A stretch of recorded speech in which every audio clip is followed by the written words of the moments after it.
सभी दोस्तों को फिर एक बार स्वागत है मेरे YouTube चैनल हेडलाइन नॉलेज में। दोस्तों, आज एक ऐसे टॉपिक पे चर्चा करेंगे।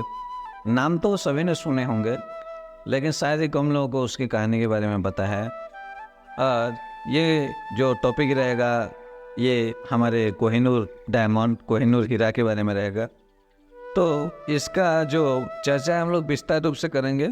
आप लोग लास्ट तक बने रहिएगा। ये जिसके पास भी क्या है, क्या उसका तबाही क्या है, ये पूरे चर्चा हम लोग करेंगे। चाहे ये आप लोग मुगलों से अंग्रेजों तक की पूरे हिस्ट्री आप लोग इसमें जान पाएंगे।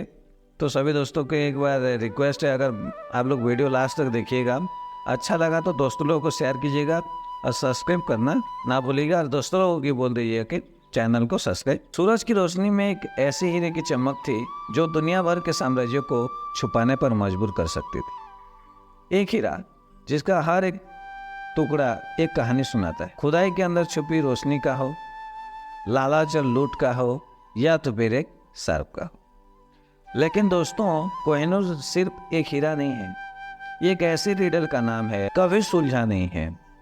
एक हीरा जिसने राजाओं का तख्त बदला, लेकिन उन्हें कभी चैन नहीं दिया। एक हीरा जिसकी खोज भारत की मिट्टी से हुई है, लेकिन आज भी भारत के पास नहीं है। आज की इस वीडियो में हम कोहिनूर का इतिहास के हर अनपढ़ पन्नों को पलटेंगे। गोलकुंडा की खदानों से लेकर ताज की तख्त तक, मुगलों से लेकर ब्रिटिश तक, और भारत के सपनों से लेकर आज तक के पॉलिटिकल डिस्प्यूट तक। दोस्तों, अगर आपको सच्चाई पसंद है तो इस वीडियो का हर एक पल आपके दिल की धड़कन बढ़ा देगा। क्या आप तैयार हैं इस सफ़र के लिए? तो चलिए स्टार्ट करते हैं।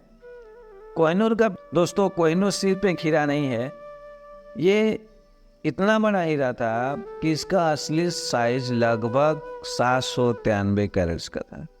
सोचिए, ये दुनिया का सबसे बड़े अनकट डायमंड में से एक था। उस समय में कोटिंग टेक्नोलॉजी भी उतनी एडवांस। कहते हैं कि कोहिनूर एक रहस्य के साथ आता है।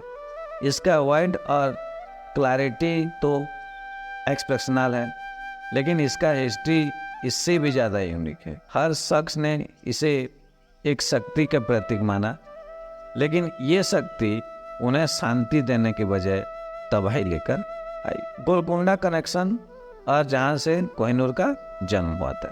5000 साल पुरानी भारत की गोलकुंडा डायमंड माइंस के वही जगह थी जहाँ कोहिनूर निकला। इसके साथ और भी काफ़ी डायमंड्स मिले थे, जैसे होप डायमंड हो या फिर रीजेंट डायमंड। लेकिन कोहिनूर की कहानी सबसे अलग थी।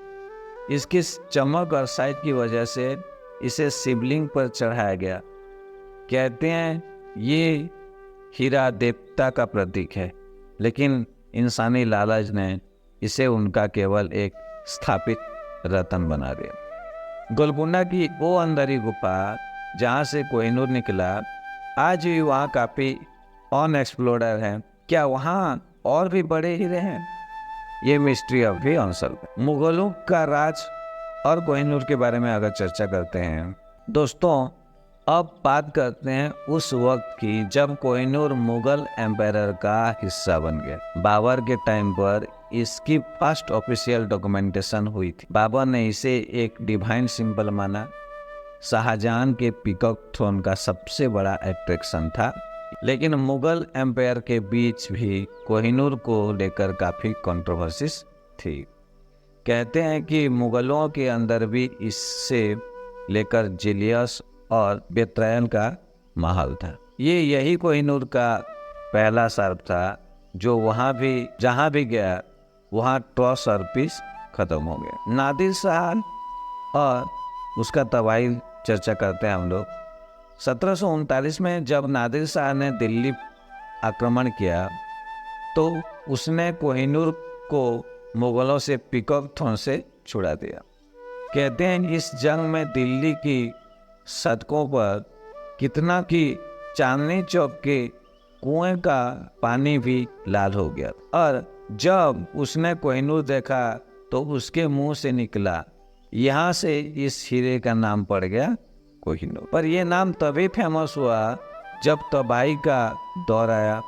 नादिर शाह की मौत के बाद कोहिनूर उसके सक्सेसर के पास गया, लेकिन तभी से इसकी जर्नी एक क्रॉस की तरह चली। महाराजा रणजीत सिंह और कोहिनूर का लॉस्ट ड्रीम देखते हैं। 18वीं शताब्दी में महाराजा रणजीत सिंह ने कोहिनूर को सिख एम्पायर के शान बनाया। कहते हैं उन्होंने अपने अंतिम समय में कहा था कि ये हीरा जगन्नाथपुरी के मंदिर को दे दिया जाए, लेकिन ऐसा नहीं हो सका। ब्रिटिशर्स ने पंजाब को लूट लिया और इसके साथ कोहिनूर भी उनका सामान बन गया।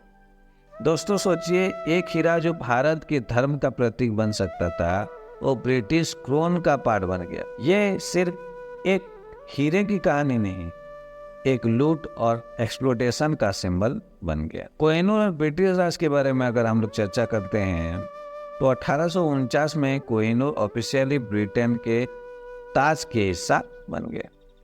1851 के ग्रेट एग्जीबिशन में जब इसे डिस्प्ले किया गया तो लोग इससे देखने आए, लेकिन इसकी कोटिंग प्रोसेस से इसकी असली चमक खत्म कर दी। कोहिनूर अब सिर्फ एक 105 कैरेट का हीरा, लेकिन इसका लेगेसी उससे ज़्यादा था। आज भी कोहिनूर क्राउन ज्वेलर्स का पार्ट है, लेकिन भारत, पाकिस्तान और अफगानिस्तान इसकी वापस मांग कर रहे हैं। क्या ब्रिटिश एम्पायर कभी इसे, ये खुद अनसॉल्व्ड मिस्ट्री है, हिडन मिस्ट्री अगर चर्चा करते हैं। कहते हैं कोहिनूर का एक और सीक्रेट, इसका सुपर नेचुरल एंगल, इसके हर मालिक के साथ ट्रेजेडी हुई है, और ये सिर्फ एक शार्क के हिस्से नहीं, उनका हिस्टोरिकल प्रूफ भी है। जैसे नादिर शाह की तबाही, महाराज रणजीत सिंह का ड्रीम अधूरा रहना, ब्रिटिश एम्पायर का ग्रेजुअल डिक्लाइन। क्या ये सिर्फ कोइंसिडेंस है, या इस हीरे में कुछ साइंटिस्ट ने भी इससे हीरे को वाइब्रेशन और एनर्जीज का एनालिसिस किया, लेकिन ये अब भी एक राज है। आज के मामला देखते हैं, कोहिनूर क्या भारत वापस आएगा? भारत के लिए कोहिनूर एक नेचुरल और इमोशनल सिंबल है, लेकिन लीगेसी और पॉलिटिकल इश्यूज की वजह से इसे वापस लाना मुश्किल है। ब्रिटिश क्राउन के डॉक्यूमेंट्स के हिसाब से कोहिनूर उन्हें ऑफिशियली दिया गया था, लेकिन हिस्ट्री हमें ये बताती है कि ये अगर भारत के पास कोहिनूर वापस आए तो ये एक सिंबॉलिक विन होगी, लेकिन क्या ये प्रैक्टिकल होगा, ये आप पर छोड़ दिया।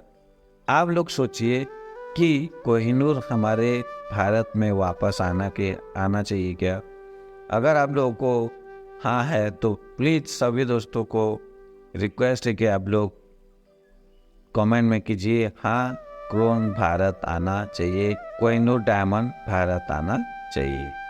दोस्तों, कोहिनूर सिर्फ एक हीरा ही नहीं है, एक आईना है, एक ऐसे इतिहास का जो सिर्फ खून और धोखा दे चुका है। ये सिर्फ एक हीरा नहीं, एक सबक है, लालच का, कॉलोनियलिज्म का और शक्ति के सही उपयोग। लेकिन एक सवाल अब भी रहेगा, कोहिनूर का असली घर कौन सा है? क्या ये वापस भारत आएगा? आपके विचार इस बारे में क्या है, कमेंट सेक्शन में ज़रूर बताएं।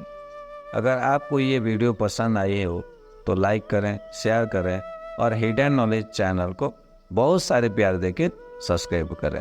अगली बार एक और राज के साथ मिलेंगे, तब तक के लिए नमस्कार, जय हिंद।